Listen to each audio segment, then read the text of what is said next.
Hello, everyone out there. Hello. My name is Bill. This is Alan. Yeah. This is the Bad Anime Podcast, and this is a bad Podcast. anime. The bad anime today is episode 7 through 9 of Dorei-ku the Animation. Dorei-ku. I'm not saying it correctly. You're not. The Slave District is the English title, right? Yeah, Slave District, my 23 slaves. And, you goto put yourself out there. So, again, we're going to make making some jokey jokes, and I'm going to try to link an anti-human trafficking organization. This anime is in very bad taste. Yeah, so this is a serious topic that this anime brought up in fairly poor taste, but the events, in real life there aren't slavery devices, but there is slavery, and it's bad. Free every slave in anime, free every slave in real life, but we're just going to move into making fun of this terrible anime that I would say is inappropriate. I would say it's in bad taste. You were telling me on the previous recording that we just had to scrap that there is some other work they did. Yeah, there's another work they did that's it's like I was checking things done by the people who made this, and their other works also seem weird. It's like just murder stuff. They seem like more generic murder games, I guess. I mean, I gotta say, I would take a more generic murder game over this. Yeah. Very rarely do I say this, but I have to say Mal is correct. I would say Darwin's Game, which they gave a higher score, deserves a higher score than this. Darwin's Game deserves a higher score than this. The thing you could say a lot about Darwin's Game. It was kind of stupid, but it never was morally objectionable. Darwin's Game is a 7, the lowest possible score. This deserves below a 7. I would say that Darwin's Game is like a 5 or a 6, and this is I would say a 3 or a 4. Scores below 7 don't exist, but this should be a 3 or a 4. If scores below 7 exist. I mean, this is a 6 on Mal, which is unheard of. Yeah, it's below 7 on Mal, which means it's that's unspeakable. It is a negative score. I mean, this show did kind of cross over into enough things happen that eventually. Because the other thing is, it's not just morally objectionable; it's fairly incoherent. Wait, I'm looking at the Mal. There was a dub. We all gotta eat. We all gotta eat. Who signed on? Who signed on to voice the lead main character? So, Christine Otten voiced the main lady. I'm not familiar with her, so I guess we all gotta Julia. Patricia Duran voiced Julia. David. We don't need to do this. David Mataranga voiced. We don't need to. We don't need to do this. Yeah. Oh, God but damn yes. Some of these voice actors did stuff in works I actually like. What's the worst one where you're like, why did you accept this job? Any of these people could have sold themselves better. Maybe they just wanted some more main character roles. Because there are a lot of supporting character actors and actresses.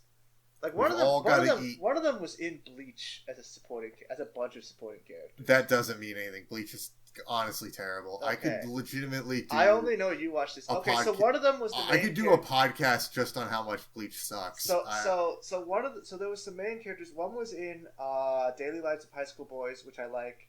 He was in Defrag, which I like. He was the main character of Defrag, which he deserves better than this. He was in Darling in the Franxx as Darling in the Franxx should be glad this show exists because everything. Okay, I like the Pink Dinosaur.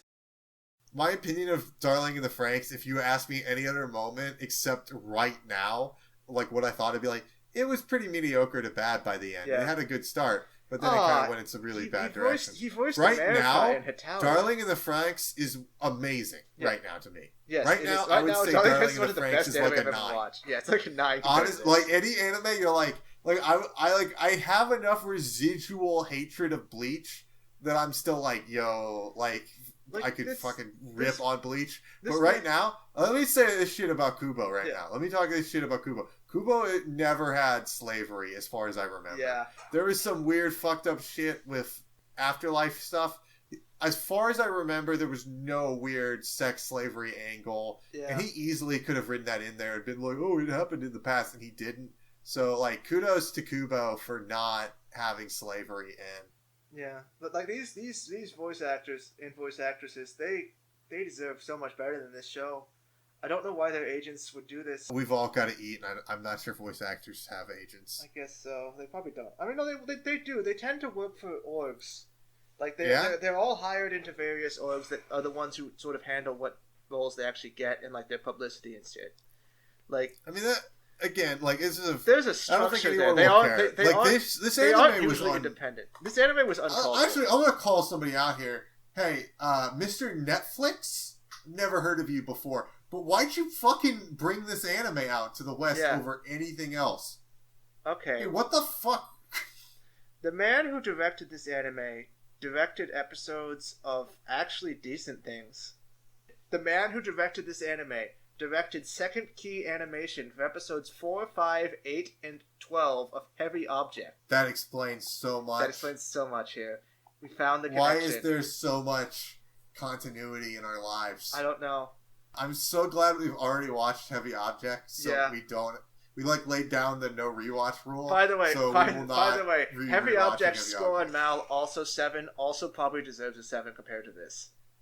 Only right now, only in this moment will I say, sure, that's fine, whatever. Yeah. Because it's going to be like pretty hard. Because as I was trying to say like earlier, this anime is just not just like morally wrong. It has an ensemble cast that it really does not know how to deal with. Okay, there's two good precious characters. Sense. There's 2 good characters. Oh, there's 3. The dog's a good character. There's 3. So we have this like giant cast of like characters and like plot lines that are all interconnected, and it's very confusing and hard to remember what's happening when or what's going on when. And frankly, I'm not sure even the author's paying that much attention.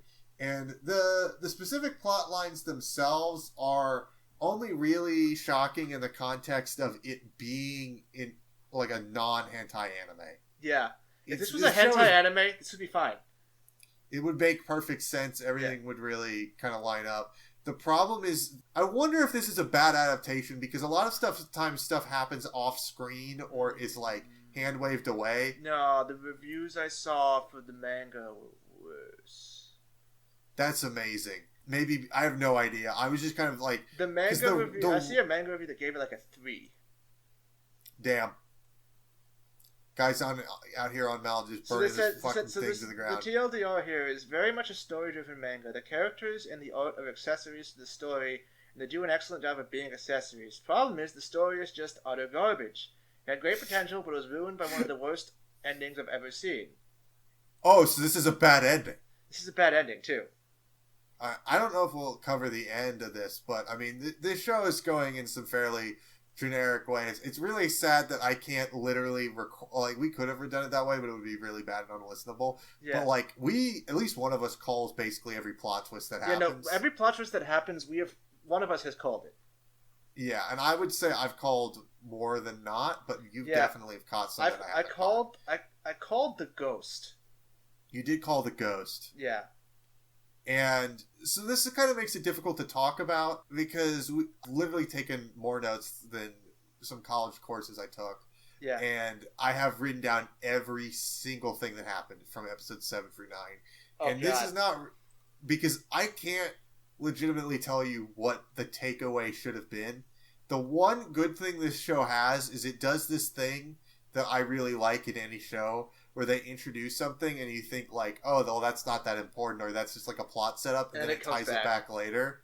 Yeah. Like, if you love when things come back, if you're like the classic Red Letter Media joke of, oh, I remembered that. I clapped when I remembered that. Yes. That's the kind of person you are, this show is amazing. Every background character comes back again and again.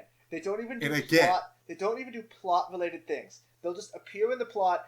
If someone runs into a stranger on the street who's involved with the plot of the show, that stranger was already involved with the plot of the show. The plot of this show is less like a line going forward and more like the bit in It's Always Sunny where he's like trying to find out who Penn Sylvia is.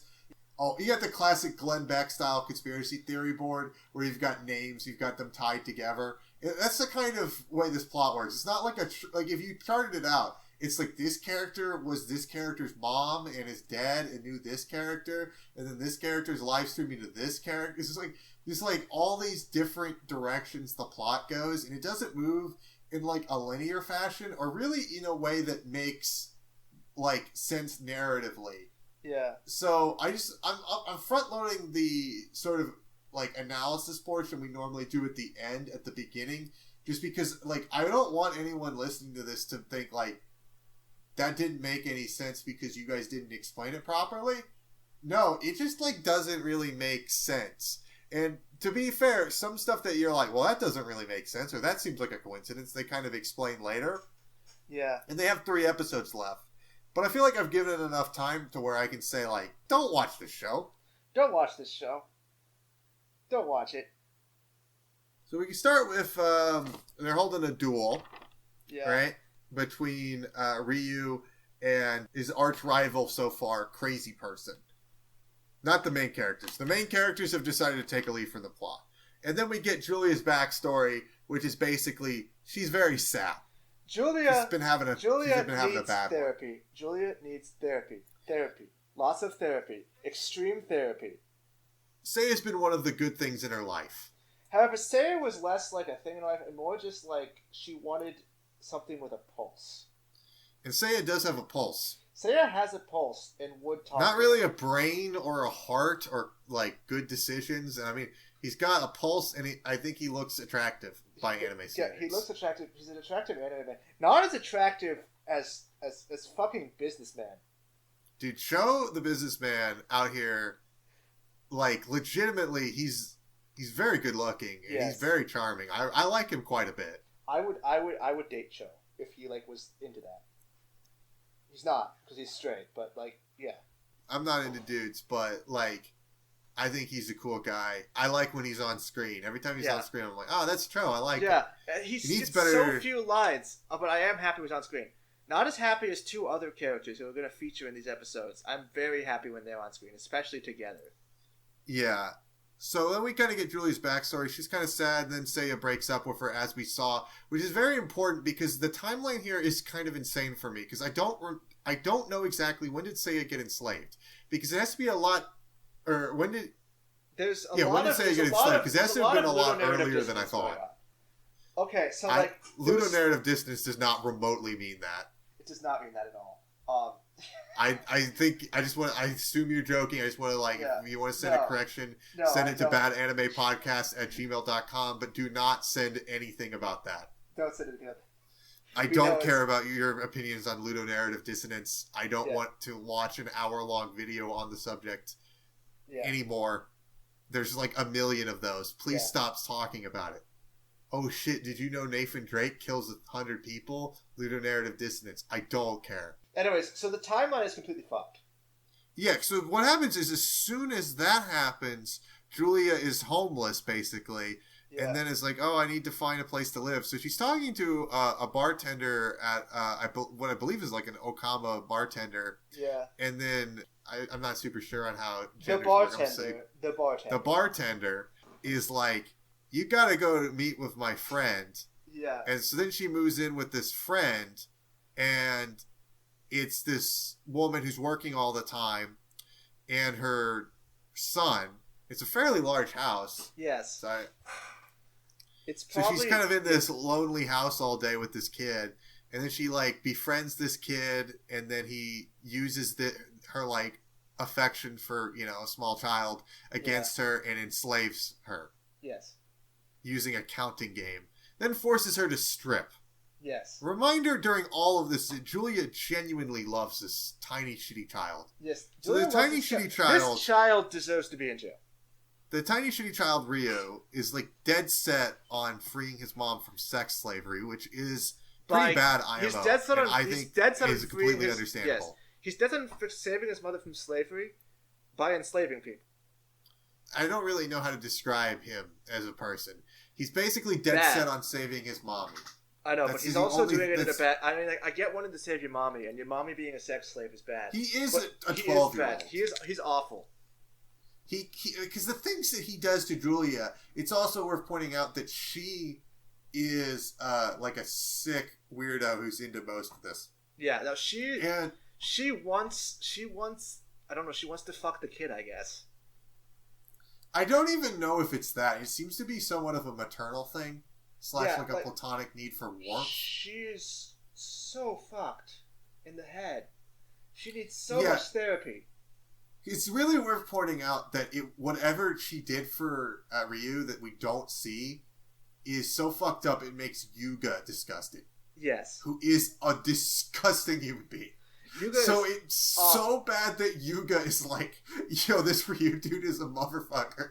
Like, the first introduction to Ryu, they're like, oh, what does Ryu do in his free time? He researches fake torture devices that didn't actually exist, real torture devices, and he's just researching torture. Yeah, and that was before he was trying to free his mom. Yes. So, I mean, it was trying to free his mom, but it wasn't to, like, find out how the SCM works. It's completely unrelated. No. So he needs to raise 100 million yen, which he learns by confronting the person who now owns her, because, again, this is just regular sex slavery. Yeah. It's not great. She's 100 million yen in debt, according to the Yakuza man, and he just believes the Yakuza man because he is 12. So everyone say, believes everyone hey, when they tell obvious lies. Remember, you can lie. Yeah. Imagine if he's not lying and he's an organized criminal, like, crime man, and he's just like, listen, I'll do prostitution, racketeering, pimping, murder, but the one thing I never do is lie to children. Yeah. That's my red line. Oh yeah, you give me $100 million, of course I'll free your mom. Yeah. Why would you believe this? I don't know. I assume because you're a child. Julia then reveals at the end of the backstory that that's why she loves Ryu so much, yes. and that she feels smug over the other slaves because it's a secret only she knows. It would also, I don't know if they're going to go there, but it would not be out of Ryu's character to have concocted this entire elaborate backstory he could have, to trick Julia into being more loyal. He's lied about his backstory to so many people that he probably lied to Julia. It's really not impossible. He could have rigged the entire thing because she is like insanely loyal. Yeah. And he knows this and exploits it. He does. He exploits it. She gets it. She almost killed herself at one point. So then we move to the duel, which is Capture the Flag. They're playing Halo 3 Capture the Flag. Yes. With their slaves. They have they keep saying 5, but there's clearly 4. There's clearly 4. I guess they're counting the masters as part. But they say the master and his 5 slaves repeatedly. It drives me insane. I think it was a translation error. It's probably a translation error. Basically, it goes on for a while, but we can summarize it as Ryu wins through anime trickery of having his slave electrocute herself because she is willing to do that. She's willing to do that without being ordered, yeah. Whereas the crazy person cannot do that because her slaves are not actually loyal to her. Yeah. They're just enslaved. Which, again, we're getting into a thing anime does way too often, which is the good master. Versus the bad master. There are no good slave owners. Slave masters. If you own a slave, you're bad. It's literally that simple. Free the slave. Yeah.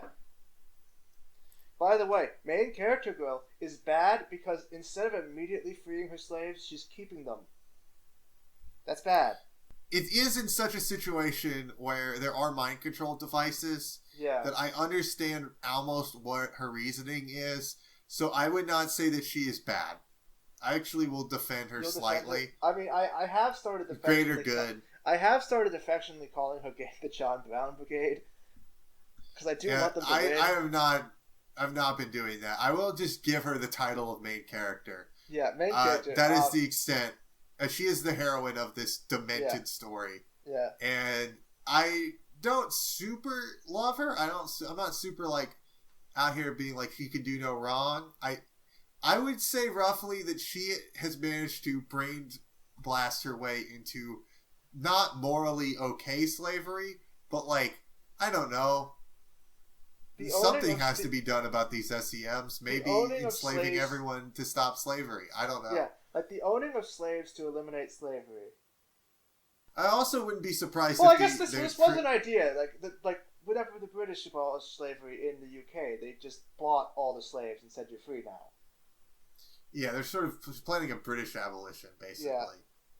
She's gonna go by the rules of slavery. Yes. With any luck, she'll leave the slave owners with a lot less money at the end of it than the British did. Yeah. Also, I don't understand why the government isn't involved in this show. The government isn't involved at all. It seems really strange. Were they afraid of making a political statement? Because, like, I feel like there's only... If you're having massive, like, gambling slave rings, which is what this is, at some point the police will know. Because also this was research done. It doesn't take a genius to connect the SEM device that is identical to the device being tested on dogs to that device. Yeah. And they just haven't done it? Like, what's going on? Or is the government in on it? But they haven't said the government's in on it. No. And if they're saying the government's in on it, I gotta say, if I was Shinzo Abe, I'd be pretty offended. I would be deeply offended. Shinzo... You can say a lot about our boy Shinzo, but I don't think he's down with slavery. Shinzo is not down. Unless it's in the 1940s and being done to Korean women. No, he's not. He's not down with it because that didn't happen. Oh, it didn't happen. That didn't happen. But if it did happen, it was okay. If it did happen, it was okay, but it didn't happen. Is what I'm quoting Shinzo Abe. That is. It's not what I believe. That is what Shinzo Abe actually believes. Free all slaves. It was bad that Imperial Japan, not great IMO. Yeah, Shinzo's going to cancel this podcast for saying that, but yeah. What he doesn't know won't hurt him. Yeah. Shinzo does speak English, though. Shinzo could watch our podcast. That would be incredible. That would be amazing. Shinzo, if you're listening, I gotta say, I don't approve of all the Japanese imperialism thing, but in right-wing leader standards, you definitely are at least in a top 3 or 4. Yeah. Also, by the way, cool Japan money. Give us that. Big yeah, I will absolutely, like, Shins, if you're listening, our price is not high. Our price is not high. And what Anchor doesn't know won't hurt him. We will absolutely endorse whatever political party as long as you're not open Nazis. I will make an excuse for the LDP podcast. Just give us one of the factions that's not openly Nazi. Yeah, we'll pretend we're like we just really care about Japan Mail. Yeah, no, we're just worried about the post office reform, Shinzo. Our one issue in Japanese politics that we refuse to budge on is we're against privatization of Japan Post. Yeah. But anything else, we will budge on. Yeah, I'm willing to even give you that I will abandon renationalizing Japan Railways. And that's a big ask from us. It's a big ask from us. Because, by the way, nationalize every railway. I don't know about that. I do, but... This show, we're almost done with episode 7. Yes. The last thing that happens is the guy who stole all the research meets the head of the mafia. Yes. And in some way, they're working together. He has a special thing. Yeah. And this is actually a point where I'd like to litigate a small point.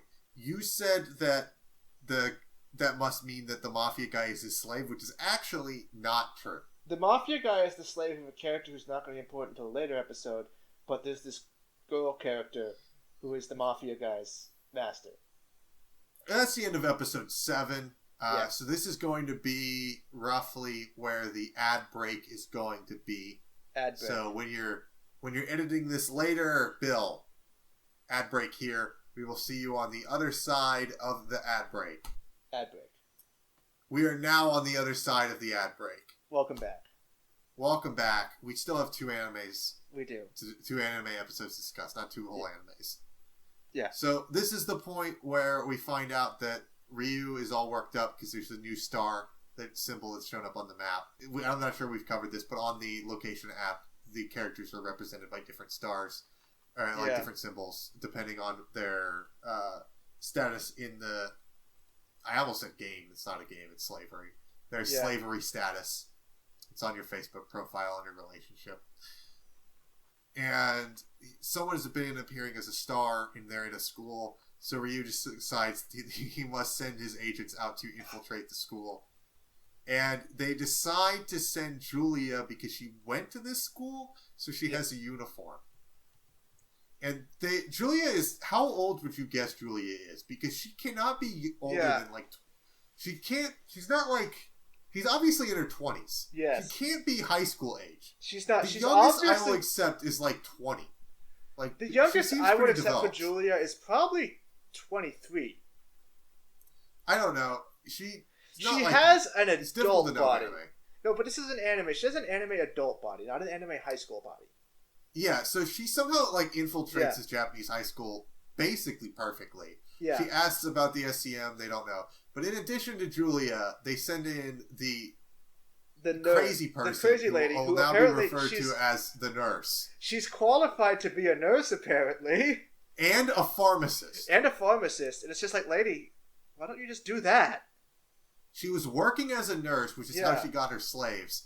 But if she's a pharmacist, the difference between how much a nurse and how much a pharmacist makes in America is we're literally talking about we're literally talking about like 3 times as much money. Yeah. Like pharmacy school, my understanding for people who are into that is that it does not pay as much as it used to be, and you require more training now. Yeah. But it's still a deeply lucrative job. It's one of the more lucrative jobs that you can get. That's not like super demanding. Like the hours of being a pharmacist are pretty good in terms of how much money. So I have no idea why you would be a nurse if you could be a pharmacist. That seems insane. Unless it was a mistranslation or like if you're a pharmacist in Japan, you should like look up what people in America are getting and ask yourself, why don't we get that much money? And find out a way to get that much money. Yeah. If I accidentally destroy the entire Japanese healthcare system, again, I gotta say, I'm sorry, Shins, but you need to start sponsoring this podcast. Sponsor this podcast and this won't happen. I won't encourage any groups to try to get more money. Yeah. But unfortunately, she has been working as a nurse, so she somehow gets hired as a nurse.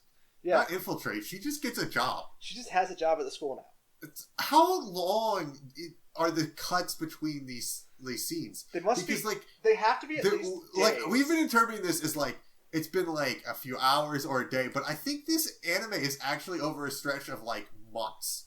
Because otherwise nothing makes sense. Because there's been like 20-year time jumps. There's been like it takes a while to get a job. Yeah. Because it's implied that she drugs the former nurse and then is brought on as a long-term replacement for that former nurse. Yeah. But that would take she's time. Like a substitute. Yeah.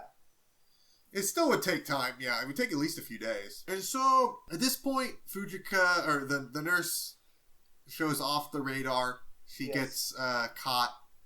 Yeah. And so at that point, Julia's like, what's going on with that? And then goes to rescue the nurse or to go confront whoever it is. And that's when she meets these 2 characters, the guy who stole the research, or as we will now be referring to him, the main villain of the show. The main villain just of the villain. Show. Yeah, the villain. Just the villain. Yes. And his sidekick, Gangster's Daughter Girl, who I do not have a snappy name for. So she has a good hairstyle. I disagree, but I like it. I don't know about that. She's got a sort of bowl cut, I would say, with like a white strand. I don't know. She's got like a bowl cut with bangs. I like distinctive hairstyles, and it stands out. I live and let live, amigo. I guess. I mean, I like Zero more still. Zero's best boy. So you're sort of into that kind of Justin Bieber look. No, I'm into the fact that, like, I don't think Zero's hot. I just like his personality. No, yeah, he has a similar haircut, so I was wondering if there was a connection. No. How do you feel about his hair? I don't feel about Zero's hair. I don't like that it covers his eyes. I don't like that trend. Yeah, I think that's just to make the plot twist with him make more sense. Yeah. So basically, what happens is Julia gets captured immediately because turns out the villain has decided that he should never be a slave. Yeah. So he just makes an SCM can never become a slave. He made the logical decision of making an SCM device that immediately wins every challenge and cannot be a slave. It seems like kind of the obvious ploy. I don't know why you would be surprised. But they're like, what? You would cheat? And it's like, of course. It's like, why would you... Of course this is all a honeypot to get you to put mind control devices on. Yeah. Why would anyone just let you become a master of slaves? And you think they're just, like, trustworthy. You should have known this would happen. Again, it's wild to me that this show expects us to believe that the government is doing nothing. I mean, they might be involved, but either way, they might be. They might not be. It's just wild. The government's doing absolutely nothing. He also made his symbol a star. When again, if he made all the shit, he could have just not. He could have just had his symbol not show up. Master. Yeah. Yeah. Instead, he decided, I'm gonna put a fucking symbol on my back. Yeah, I'm gonna put a totem on my back. Yeah. I also suspect that the SEM device, the reason everyone who becomes a master wants more slaves is it makes you want to own slaves. It has, like, they never say this, but it has to make you want more slaves. because everyone who gets it wants slaves. They all want them for different reasons. But yeah, they it's like all... even main character, she wants slaves to free slaves, but she still went wants... from no slaves to I want every slave to end slavery. Yes. Even Yuga, who is a son of a bitch, he went from like, I don't know, this be neat, I guess. And the longer he had it, the more into slavery he became. Yeah. He was like, I need to push myself, and then he became like, the only way to prove myself is to have the most slaves. He became deeply insecure about the numbers of slaves he owns. Yeah. Whereas personally, if I had one slave, I would free them. Yeah. But like, even still, like, I don't think I would be like super mad I didn't have more slaves. No, because the number of slaves that the average person in Japan owns is like 0 point something. It's zero. Like it's a very small number. Like there's a very small number of people with slaves. I guess not the vast small majority enough. of people, Not small enough. Not small enough. Not small enough. That number needs to be 0. Yeah. But unfortunately, it is not. So, unfortunately for the villain, Julia refuses to put her SCM on so that he can enslave her. Yeah. Because she doesn't want to turn against her beloved little master. Still, it's a lot. Which will actually, according to the villain, completely destroy her mind if she doesn't put the SCM on at some point. So he decides to make a test of it because he's a sick fuck. He kind of gives his motivation for his whole spiel. He thinks that there are roughly 2 kinds of people, masters and slaves, and he wants to inform people who are slaves they are slaves. Yeah. Which I guess is sort of that's a cool take on, I guess, capitalism. That's an interesting take on capitalism, yeah. He's like, hey, I think the problem with this whole system of hierarchies is people don't know how on the bottom they are. So instead of like putting out like a newsletter, he just made a device that made people literally slaves. Yeah. Just sort of gets rid of any sort of ambiguity. There are some people like this out there in the world. It's a big brain take, and it's not a good one, IMO. I'm trying to understand my own notes here, and I wrote Bad Master runs into Big Hair. Oh, so the master of the brown skinned girl that they have rescued, who I assume is not supposed to be like non-Japanese. I assume she's just a Gairu. She's just a Gairu. But he was like having her in some sex slavery. Anyways, he runs into Big Hair Man. That's just to introduce him. We don't really talk about him. Yeah. So he's not really that relevant, but it's Big Hair Man coming back. Yeah. And then we get the backstory of the villain's sidekick, Gangster's daughter. Yes. I think it's daughter or granddaughter. It's not really clear. The gangster was overprotective, which pissed her off because she couldn't get laid. Yes. And so she's like, she meets this guy. I guess, apparently in this world, the guy who owned slaves and invented the slavery system is working as a biology teacher. Yeah. As his cover. So he like talks to her on the school roof because it's anime and is like, you could enslave the gangster. Yeah. And she's like, aight, cool. And then she does. So yeah, she enslaves him, and then we establish all that. So EU can main character girl can come. So the main character girl shows up and challenges the gangster, and for some reason this includes the gangster's daughter, who's technically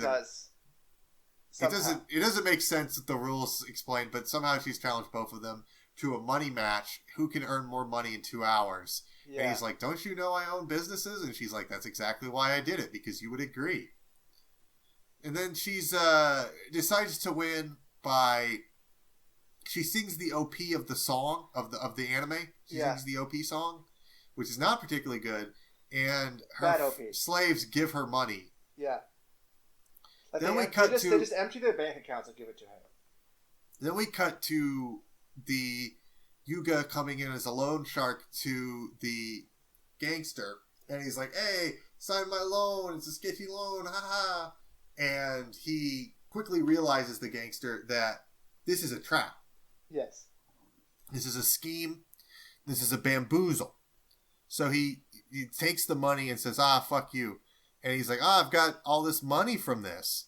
And so he doesn't really care that much because he's like, I've won. He's like, I got all the stuff from my close by stores and I have all this extra money. I don't need to go get the stuff from my far away stores. Which, by the way, just because the money's not in your hand, you still earned that money.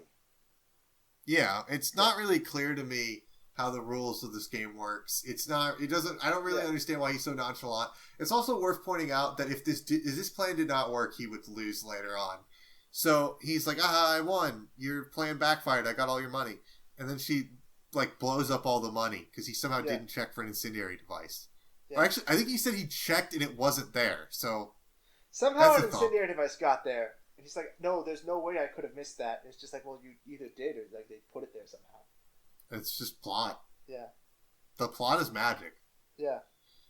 So then with that, she's won $1 million from, the fake scheme with the singing the OP of the anime, which is, a nice touch.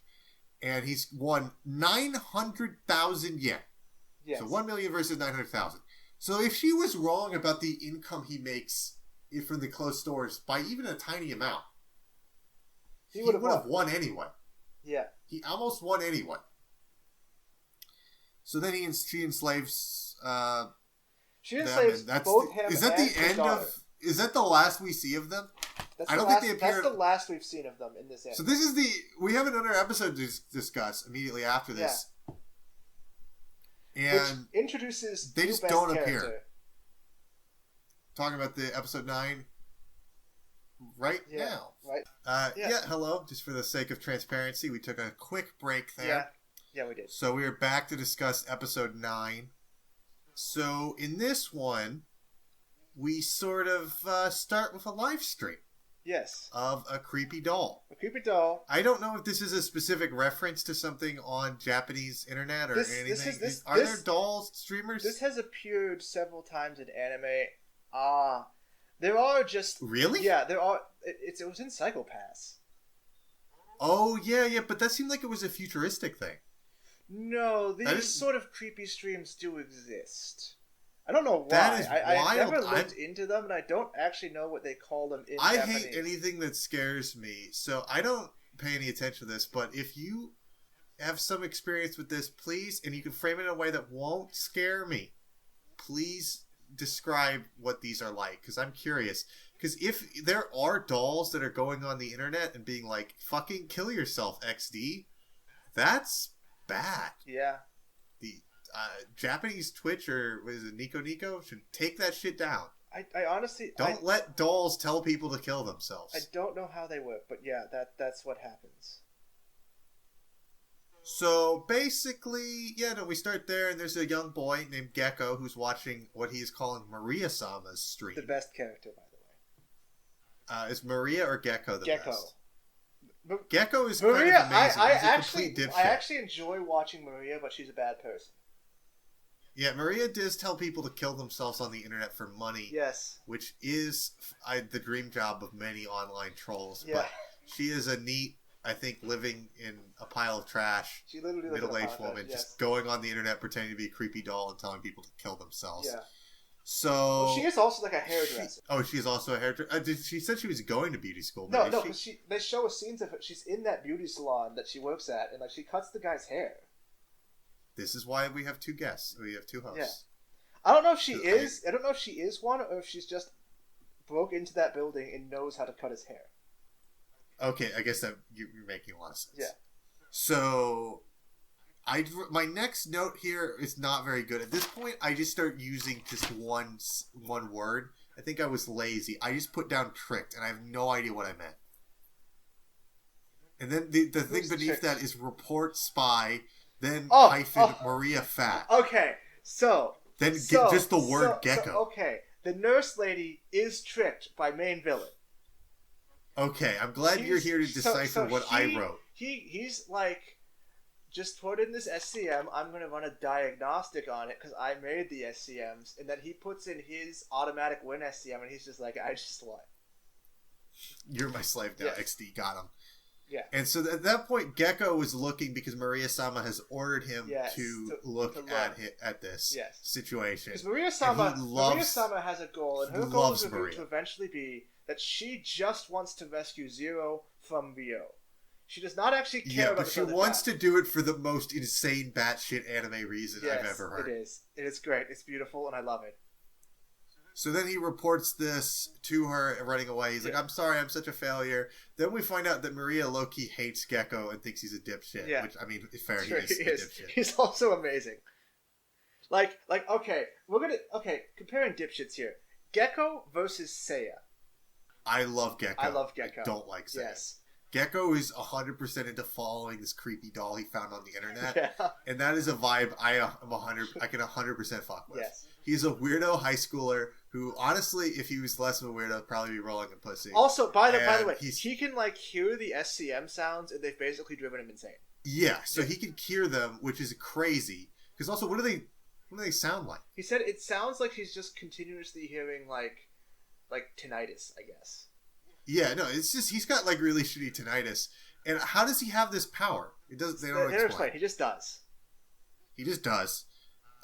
So Gecko basically confronts the Ryu on the instructions of Maria. Yes. But Maria's been acting under the orders of someone named Kyo-senpai. Yes, Kyo-senpai. So at that point, Zero and sort of breaks the conditioning here. He does. And it's revealed that he has a split personality named Kyo. Yeah, Kyo. And he tricks... Yeah. He tricks Ryu into thinking he's safe. Enslaves Gecko, actually. It's the ghost of his mother. We're gonna get into that later, but let's just say up front, it's the ghost of his mom. Ghost of his mom. So he has a split personality, and his split personality is not victim to the SCM. Yeah. It's still unslaved. It's still free. So Zero is so insane, he broke the fucking condition by having a split personality that conveniently never expressed itself before it was enslaved. Yes.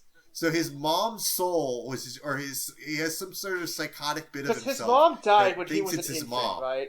So... Yeah, so how would he's actually probably a ghost then. Yeah. Because it wouldn't be... They say he forgot everything, but he would have had to have been pretty young. Yeah. So then we find out what Maria is going on with Kyo. So basically, at that point, Kyo uses the fact that Zero is believed to be a slave to be like, aha, I escaped, and then they run away in a car with Maria. And then we get Maria's backstory. And 20 years ago, she knew Kyo when, after Maria punched someone for bullying her after she got into beauty school, she went to jail. Which she presents as, I had some trouble with the cops, so they threw me in a cell. Which normal people describe as being arrested. Yeah. And Kyo describes why she is in jail as, quote, I was trying to borrow some money from a wallet. Which is sort of an interesting way of saying she was a thief. Yes. And Kyo is an upbeat thief and is like, that's cool, your life, it's kick-ass, you're in beauty school, amazing, sugoi desu. And so that, at that point, Maria has a friend and she just thinks this is incredibly rad. Yeah. But then, shortly after, I think Kyo and Maria start hanging out, Kyo is killed by a car. And I guess Maria is not that close because she doesn't even know Kyo has a son or what his name is. Yeah. So I wonder where the son has been. Because I don't necessarily think it's Maria's obligation to really care about his son, but I mean... But, like, you think... Like, it feels weird that she didn't know. would have told her prison friend, I got a kid on the outside. Yeah, I love my son? Yeah. I guess it never came up. So, because she does love the boy a whole lot, because she's literally from beyond the grave protecting him from slavery. Yeah, so if it is actually her ghost, she has been, like... sublimated in his mind until the moment that he became enslaved and then broke the fucking conditioning with ghost magic. Yes. What this is trying to say is if this isn't explained away by some psychosis or Zero lying in some way, he legitimately is being possessed by a ghost, which means ghost exists in this world. Yes. And this is the last note I have here is just one phrase, Jamaica. Oh, right. Because yes, Jamaica. Because there is a lot of references to Jamaica. Yes. Julia and Seiya both went to Jamaica. During the trivia game, one of the questions was, what's the capital of Jamaica? For reference, it's Kingston. Kingston, Jamaica. And the guy that he borrowed, that Yuga borrowed a lot of money from, his social media icon, and what I assume is... like line, I think. Yeah. It's a Jamaican flag. With his face is like kind of like a weed thing because his face is kind of like his hair kind of like looks like weed. I wonder what exactly is going on with the show because my understanding of the the law and culture of Neon Land not big on weed. Yeah. It's not exactly 420 paradise, smoke it up, blaze it. And the reason I brought it up is Zero also has a thing about Jamaica up on it. He's like a sign that just says Jamaica on it. He just has a sign that says Jamaica. Yeah. In like rainbow letters. And it's like, what? Yeah. There's a lot of references to Jamaica, and I wonder why. Maybe they went there on holiday and they had like a good time there. Maybe they think fucking smoking weed, fucking smoke weed, kush, blaze it. And maybe I'm being reductionist and slightly racist by condensing the meaning of Jamaica down to just weed, smoke it, blaze it. The only thing I can think is that, like, no, that doesn't make sense. I guess the show just like Jamaica. Maybe the show just likes Jamaica. Maybe it's not about weed. Maybe it's not about the fact of the matter is, this show, everything is connected in this show. Which means that because someone went to Jamaica, everyone has to have had some connection to Jamaica. I wonder if someone who's from Jamaica somehow worked on the show and was just like, I love Jamaica. They were just like, I need a country for these people to go to. By the way, when they said they visited Jamaica, Japanese people traveling abroad, like, they rarely ever travel. Like, it's considered a big deal when they travel to, like, anywhere. They're like, oh my god. Like, Hawaii is, like, one of the farthest places most of them ever go. I can personally attest to seeing Japanese tourists in places because I grew up. Like what I'm saying, I don't want to dox myself, but I grew up in New Orleans, and Japanese people and every race of humanity, all of the lost tribes of Noah, all of his spawn, came to New Orleans, and the Japanese people, and these I believe they were Japanese people. They would do this thing where they would stop on Lake Pontchartrain Bridge, which is one of the largest, at the time, and I think it still is, the longest, most continuous bridge in the world, the longest continuous bridge across a body of water, and they would stop and they would just take pictures of Lake Pontchartrain, which is one of the most boring bodies of water I've ever seen in my life. Yeah. And I remember thinking about this. They like Japanese people and Asian tourists in general, not to dip into stereotypes here, but they like to take pictures and go like tons of places. So this is a Chinese tourist story, but like when I went to college, there was a big outlet mall nearby, and there would literally be people would come from China just to go to this outlet mall. Yeah. In the middle of nowhere in America, not anywhere important. It's just in Oregon. But they'd come from China to go there. Why?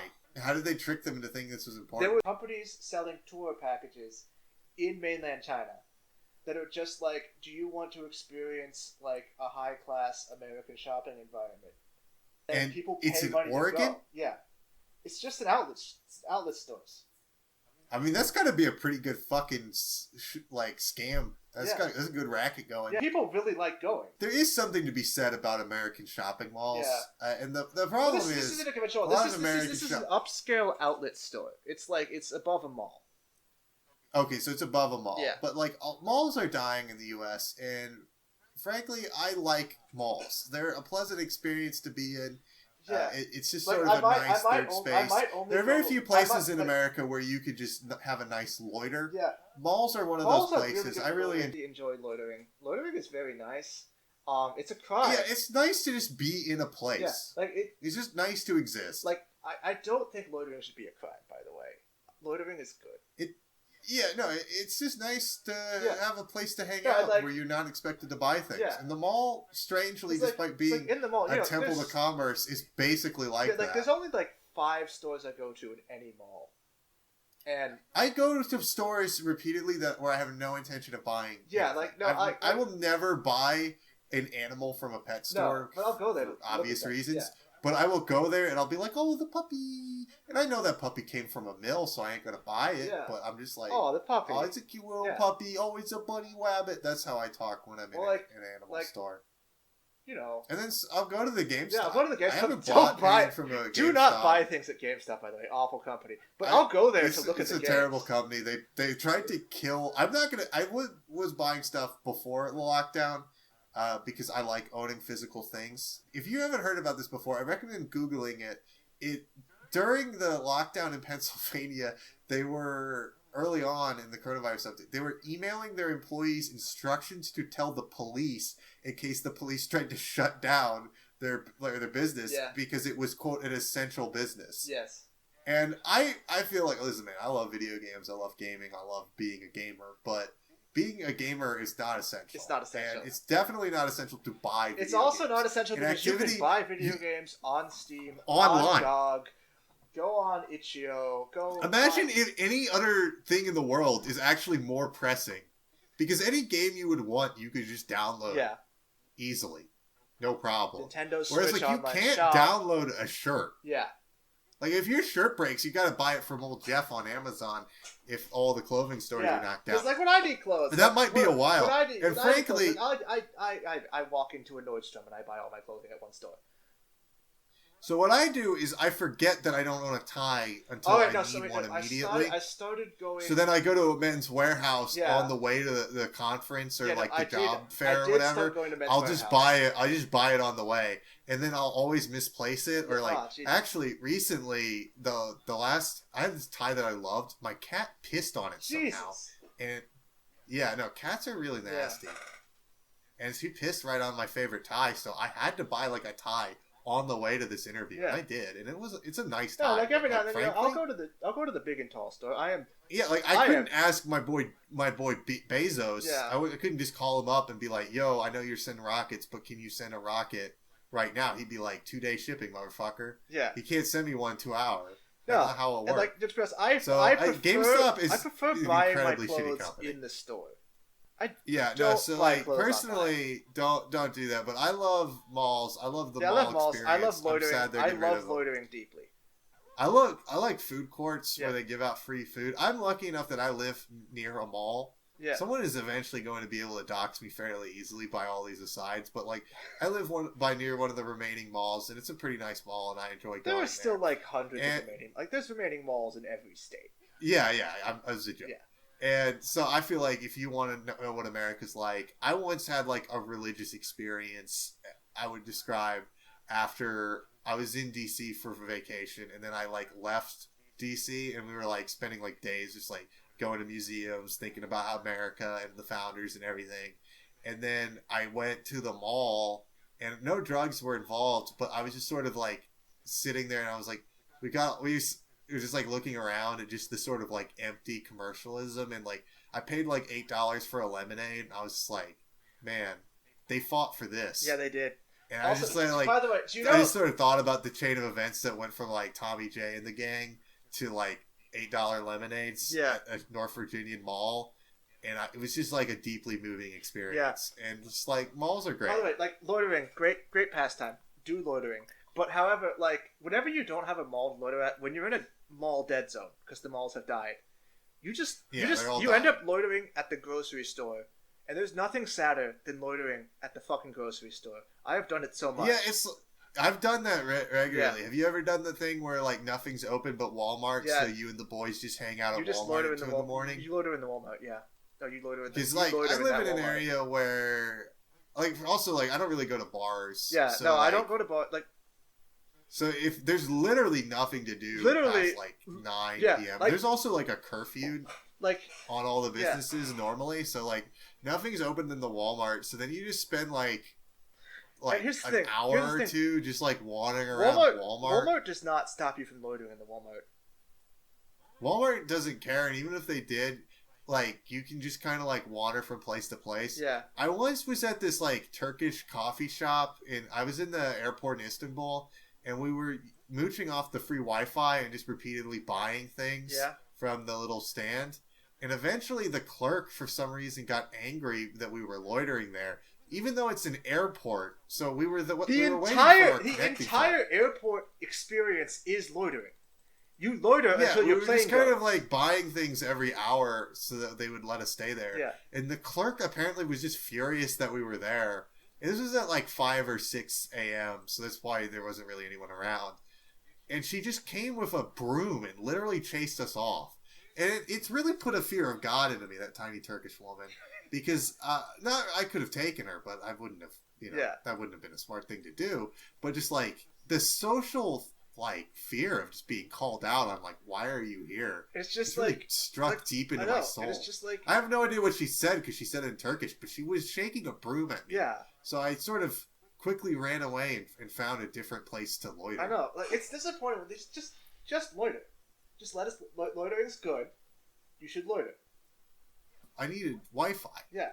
Also, Wi-Fi should just be in every place in the airport. Yeah. Like, by the way, it doesn't cost. I know that it's a developing country, so it's kind of rude. But they increasingly reduce the number of places socially acceptable loiter.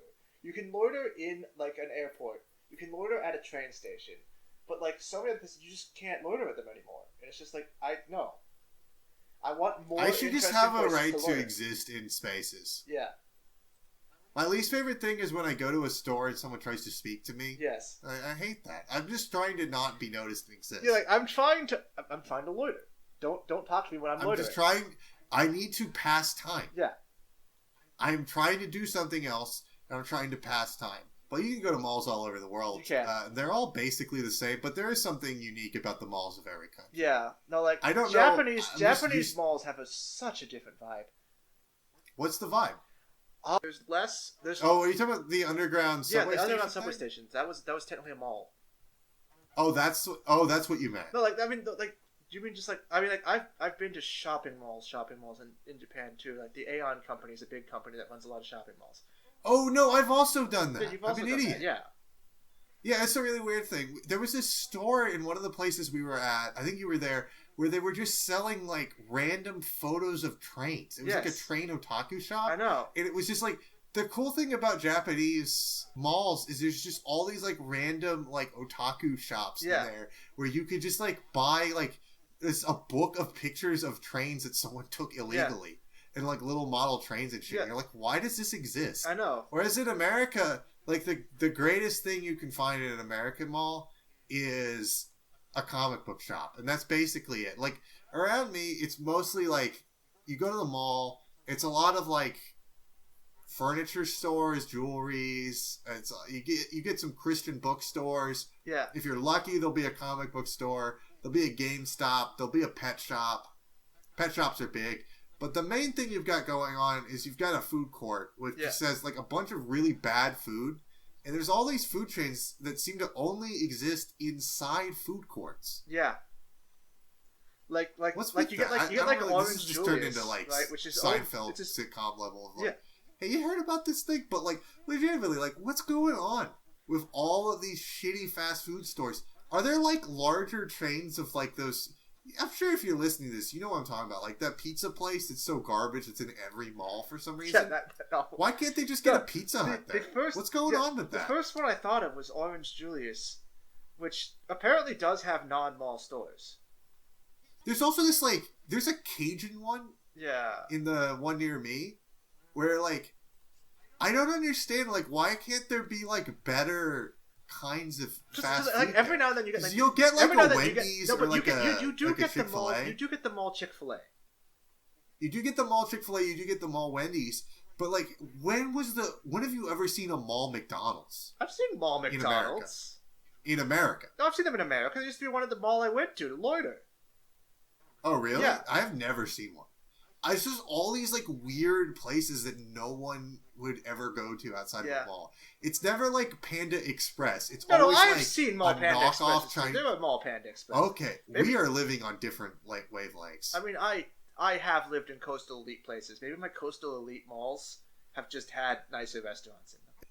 This might not be a universal experience, so write in with your mall experience. Do you see these knockoff mall like fast food joints? Because like when I go there, I don't see Pizza Hut. I don't see anything. I see like it's like below knockoff Pizza Hut, knockoff like Panda Express, knockoff all this stuff, and then you never see them outside of that. And then like here's another one, Aunt Annie's. Have you ever seen one outside of a mall? No, I've never have. And they're always up in malls. Yeah. What's with that? But yeah, there's a lot of places like that. Aunt Annie's, shout out. She's the one that gave me the $8 lemonade that was not great. This is a real deep religious experience. Just sort of like thinking about all of American Apparently, history. the largest mall in the world is in Iran. Well, that's neat. Yeah. That's a cool fact. Yeah. The Iran Mall. Why doesn't Saudi Arabia or China or whatever just take that title. It can't Well, be. China had the title. However, And then they lost it to the Iranians. they lost it to the Iranians because apparently China's biggest mall was like mostly empty with like 10% occupancy. That's fucking hilarious. Yeah, but then China has a lot. There's no way the Iranians have a fucking like more. How can the Iranians have a larger mall than China? China has 1 billion people in some of the world's largest city. Yeah, I don't know. Iran has this like development of like an Eastern European country. Anyways, let's see. Not... Okay, so number 1, Iran, China, Thailand, Philippines, China, Philippines, Iran again at number 12, Malaysia, Iran, Philippines, UK. First Western Mall, UK, number 16, largest shopping mall in Europe, Metro Center in Gateshead. Where's America? Are we just not up there? Okay, number 22, Canada, first one in North America, West Edmonton Mall. We're getting owned by Canada. Okay, number 28, American Dream Meadowlands, partially open. What? Technically largest mall. That's the largest mall in America? Yeah, it's mostly abandoned. So Mall of America is not that large. Yeah, I know it would be like a really stupid idea because like the reason malls are dying is because the economic forces that cause them to exist are changing. Yeah. But like we should like make as like a government works project. Let's just make larger things. So yeah, no, this other mall is bigger. It's bigger than the one. It has an indoor ski slope at this mall in where is it? It's in East Rutherford, New Jersey. I would not have thought shit was going down in New Jersey. They have a mall bigger than the Mall of America. Neat, good for them, man. Yeah. Are they doing that indoor ski Oh slope? yeah, Shit West Edmonton Dubai? West Edmonton Mall is bigger than these. Do you have? We gotta talk about this anime again. We do. We've really diverged. We sort of just started kind of like free flowing. Yeah, we did. And, like I think that's good. But I actually recently received a complaint about the tangents, and I was like, "That's not gonna stop." It's not gonna stop. It's gonna get worse. It's gonna get worse. But we gotta stop talking about malls. Yeah, we do. Mall life. Especially because I'm not sure anyone else. It's like one of those things that I don't think makes sense when I say it out loud. But like it makes perfect sense to me, and it makes perfect sense to you. It makes perfect sense to me. But I mean, like my sort of religious sort of meditation on American history and how we went from the founders to the mall. I don't know if that appeals to anyone other than me. Appeals to me, but it appeals to me quite a bit. Yeah. So my last note was Jamaica. Jamaica. So did anything happen after that? Because I forgot. No. Jamaica was kind of the last point. So we've covered the episodes 7 through 9. If you have thoughts about malls, if you've got mall thoughts, mall rat. Yeah, you a mall rat. Loitering good. Yeah, this is a problem with kids these days. They're all on their phones. Yeah. They ain't on malls. They don't know how to loiter. You know something that I'm surprised hasn't managed to get done yet? We kind of came close to it with, I forget what it's called, but PlayStation had something similar to this. And VR Chat's kind of close. We need to have virtual malls. Yeah. We really need to start creating like a 3-dimensional space in which you can buy objects and have it sent to your house. Yeah. Amazon should make a virtual mall. It would kick ass, actually. Yeah. Jeff, put me on the fucking phone. Jeff, Let give me us set a up call. a VR experience for Amazon. That would kick ass. Like you go from store to store and you're like trying on on like a dress or whatever, or like a shirt. I guess we would be wearing shirts. Yeah. And you're like, this is a nice shirt, and then you get it sent to your house. That'd be rad. Yeah. Because that's the other thing is like you can't really see how it would look.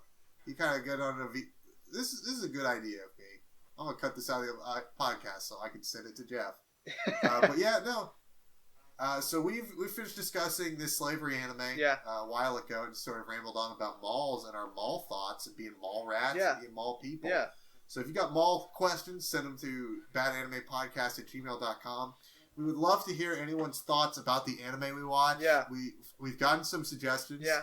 You might have noticed that we did put in ad breaks. We did. So due to popular demand.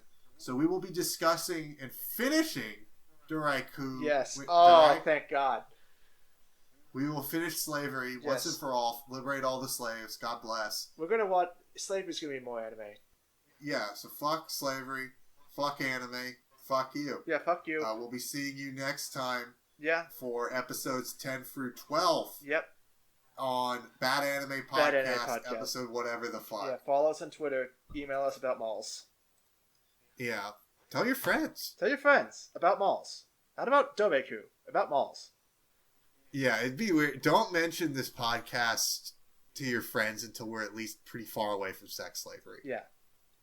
It'd be like weird if you were like, hey, listen to this podcast. And then the first thing we say is like, alright, so this episode's about sex slavery. Your buddies are going to be like, yo, what the fuck? Why are you sending me this weird shit, Jim? Yeah. Jamie, why you send me this weird shit? Why are you doing that, man? But so like, I keep it all on the down low, but we'll be seeing you again next week. See you next week. This went on for way too long. Bye. Bye.